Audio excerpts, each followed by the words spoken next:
Progression de l'activité économique dans l'espace UMOA, 7,1% par rapport en 2024 et 2023, ce qui ressort de la session ordinaire du Conseil des ministres de l'Union tenue à Lomé le vendredi dernier. Vous suivrez les détails. L'offre de crédit bancaire a rebondi de 12%. Qu'est-ce qui explique cela? Vous verrez dans un instant. Vous suivrez également les efforts du Togo dans la lutte contre les flux financiers illicites. C'était les titres. Madame, Monsieur, bonsoir. Vous êtes au rendez-vous de l'actualité économique. Bienvenue. Ces dernières années, les activités économiques restent dynamiques dans l'espace UEMOA malgré un contexte international marqué par diverses crises. Le président du Conseil des ministres de l'UEMOA donne les raisons de cette croissance. Le bilan a été fait le vendredi dernier lors de la deuxième session ordinaire de l'année 2025. On fait le point avec Gabriel Aïna. Les pays de l'espace UEMOA ont connu ces dernières années une vitalité économique remarquable malgré les diverses crises auxquelles est confrontée la sous-région. L'activité économique est en progression et le bilan en dit long.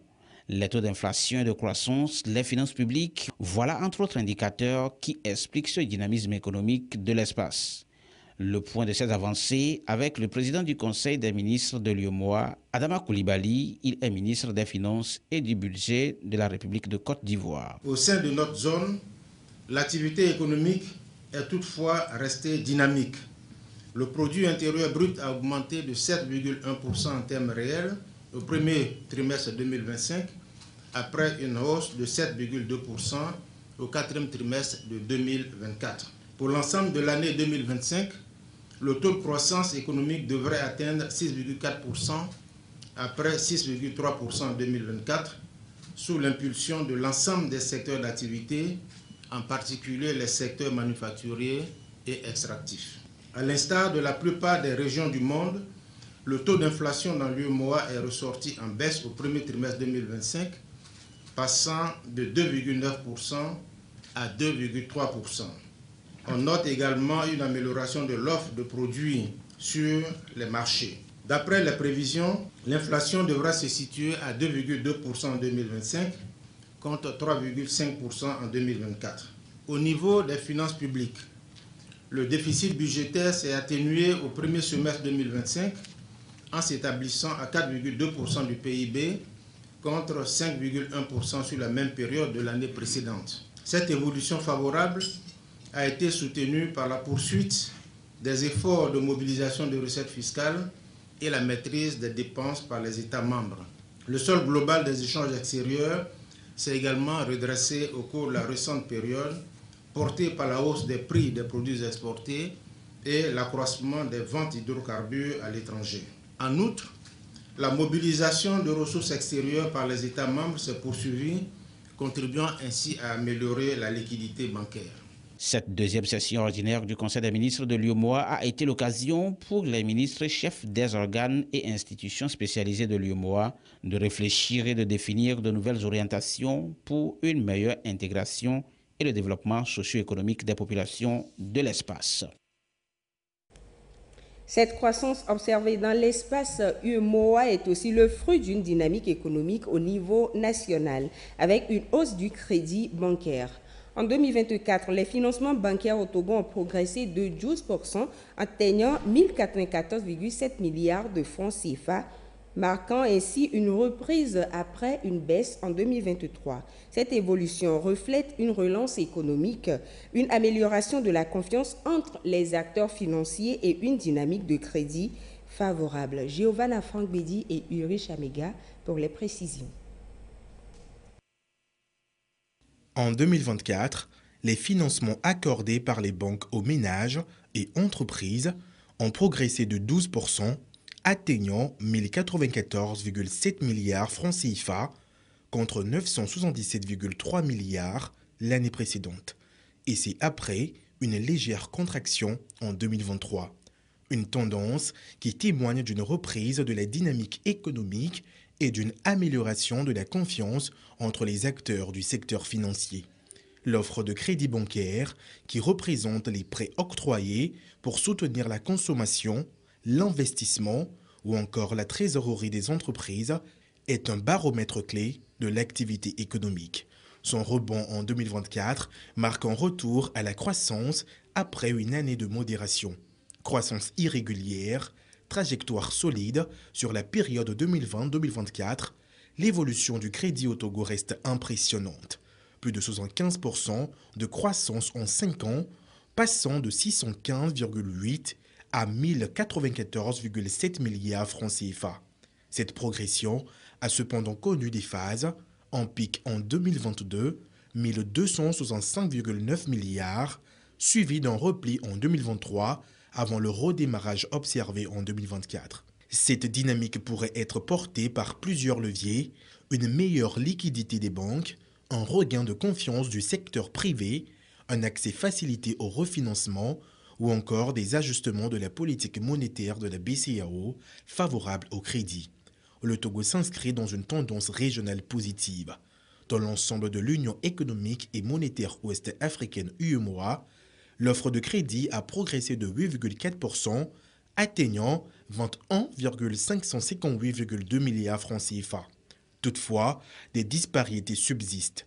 La Guinée-Bissau, plus de 20,59%, le Burkina Faso, plus de 29,6%, et le Mali, plus de 22,7%, ont connu les plus fortes hausses, portées par une demande de financement accrue. À l'opposé, certains pays comme le Niger ont connu un recul, moins de 17,5%, conséquence d'un ralentissement des prêts au secteur privé et public.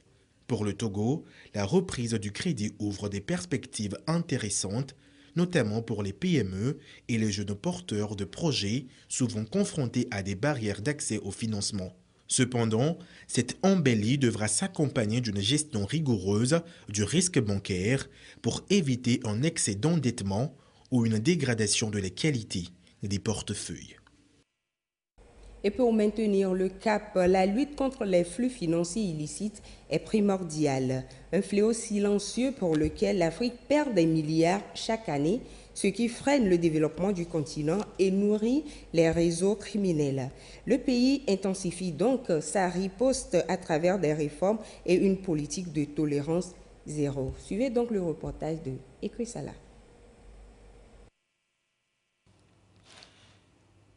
Selon les données de la Banque africaine de développement, les pertes annuelles liées aux flux financiers illicites sur le continent africain sont passées de 50 milliards de dollars par an en 2020 à près de 90 milliards de dollars en 2025. Cela représente environ 3,7% du PIB africain. Un montant équivalent au total combiné des investissements étrangers et de l'aide publique au développement reçue chaque année par nos pays. Au Togo, le gouvernement, sous le leadership du président du Conseil, Faure Essozimna Gnassingbé, mène une lutte farouche contre ce fléau à travers plusieurs mécanismes. Parmi eux, la Haute Autorité de prévention et de lutte contre la corruption et les infractions assimilées à Plusia, mise en place pour renforcer le cadre institutionnel. Sous son leadership éclairé, notre pays s'est engagé avec rigueur dans des réformes majeures visant à renforcer la transparence, l'efficacité administrative et la gestion proactive des risques, tant dans le secteur public que privé. La création de mécanismes de contrôle interne, la digitalisation des procédures administratives, la promotion de la bonne gouvernance dans les projets de développement et l'encouragement d'une culture de la conformité dans les institutions sont autant d'initiatives qui traduisent une volonté politique claire de bâtir un Togo résilient, éthique et compétitif. Face à la sophistication croissante des méthodes utilisées par les organisations criminelles, le gouvernement envisage de nouvelles stratégies, notamment le renforcement de sa collaboration avec les acteurs régionaux et internationaux impliqués dans la lutte contre les flux financiers illicites. Le dispositif togolais tel qu'il fonctionne aujourd'hui met énormément à contribution les acteurs du secteur privé, que sont les institutions financières et les entreprises et professions non financières désignées, qui doivent collaborer avec les autorités d'enquête et de poursuite pénale dans une approche d'équipe. Conscient du caractère évolutif du blanchiment de capitaux et le financement du terrorisme, il est nécessaire pour tous les acteurs de comprendre les risques auxquels nous faisons face afin d'y remédier et de garantir la robustesse de notre système. Tolérance zéro pour la corruption et le blanchiment de capitaux. Le président du Conseil, Faure Essozi-Mnagna Simbé, a lancé l'alerte depuis plus d'une décennie. Le combat continue avec pour ambition que les ressources du pays ne servent pas à financer le crime, mais plutôt à assurer le développement du pays. Suivez à présent ce communiqué du comité de coordination pour la filière café et cacao. Le président du comité de coordination pour les filières café et cacao communique. Les opérateurs économiques qui désirent participer à la commercialisation du café et du cacao pendant la campagne 2025-2026 sont informés que les formalités d'enregistrement se dérouleront du lundi 14 juillet au vendredi 29 août 2025, délai de rigueur. Pièces à fournir. Formulaire d'enregistrement à retirer au secrétariat du CCFCC. Photocopie légalisée de la carte unique d'opérateur en cours de validité. Quitus fiscal original du deuxième trimestre 2025 délivré par le commissariat des impôts. Reçu de paiement du droit d'enregistrement délivré par le CCFCC. Attestation des moyens d'exercice de la profession délivrée par la Direction du conditionnement des produits DCP. Quitus délivré par le Conseil des exportateurs de café et de cacao. Photocopie de la carte d'identité ou du passeport du gérant. 2 photos d'identité du gérant. Formulaire d'engagement sur l'honneur à retirer au secrétariat du CCFCC. En plus des pièces ci-dessus mentionnées, le renouvellement d'enregistrement pour les anciens opérateurs est subordonné à la fourniture des statistiques de collecte des exportations avec les connaissements et des stocks de la campagne 2024-2025. Pour tout renseignement, s'adresser au secrétariat administratif du comité de coordination dans l'enceinte de la direction du conditionnement des produits DCP en face de la direction générale du port autonome de Lomé. Téléphone plus 228 22 27 09 45 71 53 60 60. Notez bien, le droit d'enregistrement n'est pas remboursable en cas de désistement. Le quitus fiscal doit être demandé aux impôts pour le motif d'enregistrement pour l'exportation de café et de cacao. L'exportateur doit accepter la visite de son magasin et fournir mensuellement les statistiques des collectes, des exportations et des stocks de café et de cacao. Signé le secrétaire général Anselme Gouton. Pour le développement de leurs entreprises, les entrepreneurs font souvent recours au crédit. Comment ces crédits sont souvent gérés? Les détails avec Nathalie Panegui. La bonne gestion du crédit par les entreprises implique des actions qui visent à minimiser les risques financiers. Je prends un exemple concret. Vous avez réalisé un projet. Dans votre projet, le plan d'affaires par exemple que vous avez fait, c'est que vous avez besoin d'acheter un tracteur pour votre champ. Le budget, ça fait 50 millions. Une fois le crédit obtenu, allez acheter ce tracteur à 50 millions et réaliser votre tracteur comme prévu. N'amenez pas ces fonds-là pour envoyer votre enfant aux États-Unis. Donc ça, par exemple, c'est une mauvaise allocation des ressources. Ça veut dire que vous serez dans la difficulté de rembourser. Et là, votre croissance ne sera pas rassurée. Et c'est là qu'on n'est pas rassuré, c'est l'État qui paie également. Parce qu'une société créée, ce n'est pas vous seul qui bénéficiez, c'est toute une nation. Le non-remboursement causé par une mauvaise gestion d'un crédit peut être source de plusieurs conséquences. Il peut y avoir des poursuites. Et s'il y a des poursuites, ça veut dire que votre entreprise peut être fermée. On peut citer également comme conséquence la crédibilité. Lorsqu'il n'y a plus de crédibilité, aucune institution ne va pas vouloir vous accompagner. Et là, vous perdez tout, votre structure sera fermée.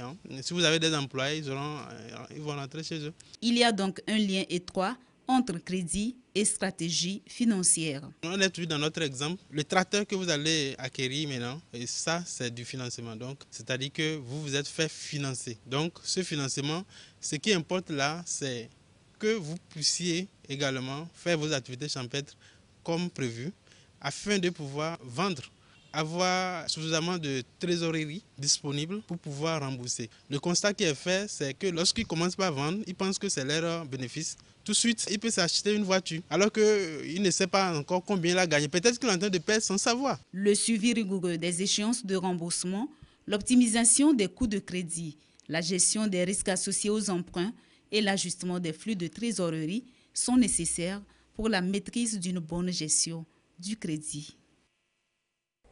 Suivons à présent les cours des devises de ce mardi 15 juillet 2025. L'euro 655,95 à l'achat comme à la vente. Le dollar américain s'établit à 558 à l'achat et 565 à la vente. Le yuan japonais est de 3,770 à l'achat et 3,830 à la vente. La livre sterling 751,25 à l'achat et 758,25 à la vente. Le franc suisse est de 702,50 à l'achat et 708,50 à la vente. Le dollar canadien s'établit à 406,25 à l'achat et 413,25 à la vente. On finit avec le yuan chinois qui est de 77,500 à l'achat et 79 à la vente. Allons maintenant dans nos marchés pour vérifier les prix des céréales et du gari. Elia Gbanyadao nous y amène. Le prix des céréales et du gari sur les marchés de référence du Togo se présente comme suit. Dans la région maritime, le bol de maïs est à 700 francs. Dans les plateaux, il est entre 500 et 550 francs. Dans la centrale, le bol de maïs est à 550 francs. Il varie entre 550 et 700 francs à Kara. Et dans les savanes, il varie entre 550 et 650 francs, soit une moyenne nationale de 612 francs CFA.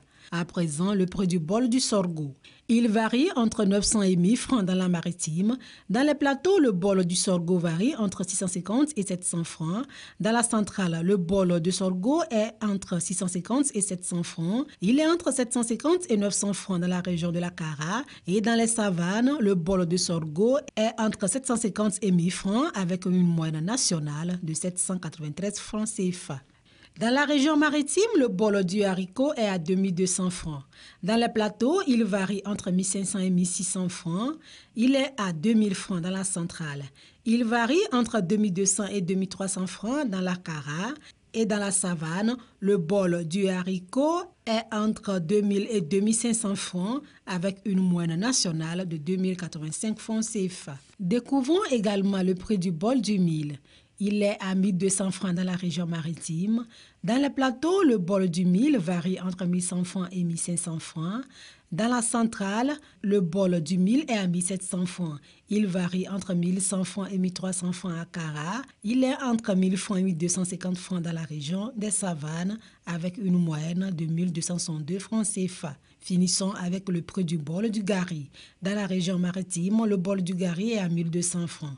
Il est entre 900 et 1000 francs dans les plateaux. Dans la région centrale, le bol du gari est à 1000 francs. À Kara, il est entre 1000 francs et 1200 francs. Et dans la région des savanes, le bol du gari est entre 1000 francs et 1100 francs avec une moyenne nationale de 1102 francs CFA. Et ce sera tout pour ce soir. Merci de votre fidélité. Restez avec nous. Vous suivrez dans un instant le journal des élections avec Gisèle Kozona.